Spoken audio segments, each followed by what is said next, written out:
Kali ini kita akan mereview mengenai ekstremitas cranialis. Di ekstremitas cranialis yang pertama ada oskapula. Oskapula antara hewan sapi dan hewan kuda berbeda. Pada hewan sapi terdapat akromion, sedangkan pada hewan kuda tidak ada.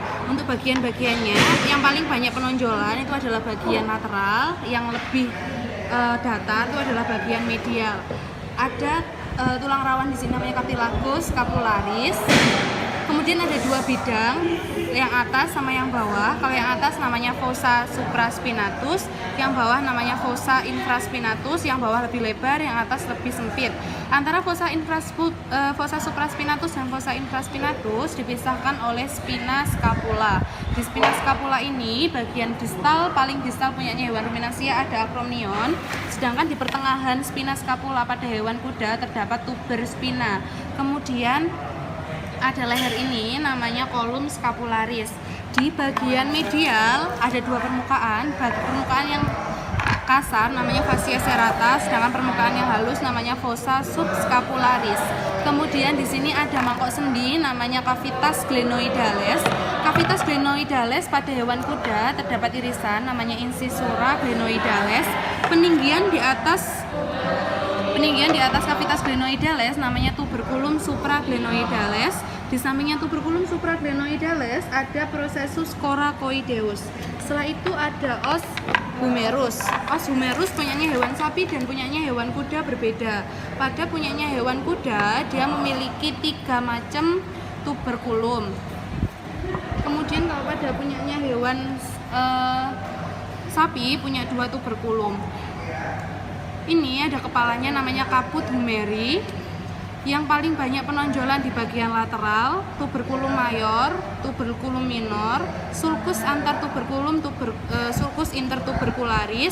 Di bawahnya tuberculum mayor ada tuberositas deltoideus, di bawahnya tuberculum minor ada tuberositas teres mayor. Kalau pada punyanya hewan kuda, bagian lateral, tuberculum mayor, tuberculum minor, tuberculum intermedius, sulcus intertubercularis, tuberositas deltoideus, tuberositas teres mayor. Ada alur spiral namanya sulcus gracilaris atau sulcus musculospiralis. Kemudian ada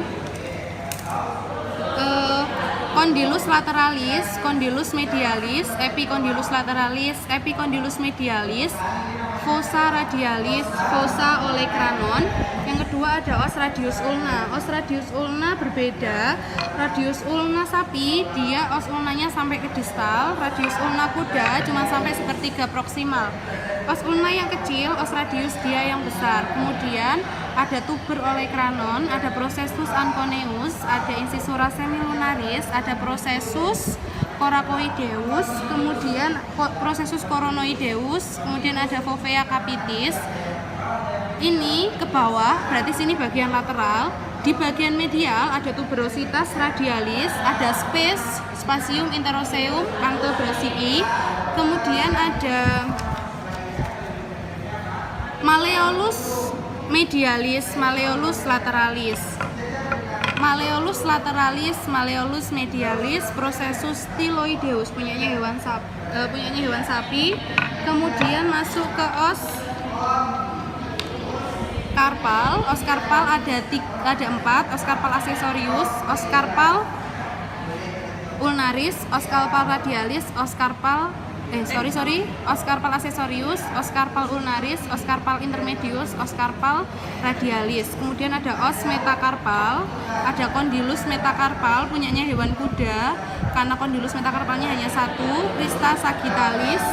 Kalau pada punyanya hewan ruminan, os metakarpal, condylusnya ada 2, crista sagittalis, sulcus intercondylaris, ada sulcus longitudinal, os digiti ada 3, os digiti ada os compedale, os coronale, dan os umulare. Di hitam-hitam ini namanya corium. Os sesamoidea proximal pada hewan sapi ada 4, pada hewan kuda ada 2. Os sesamoidea distal, sapi 2, kuda 1.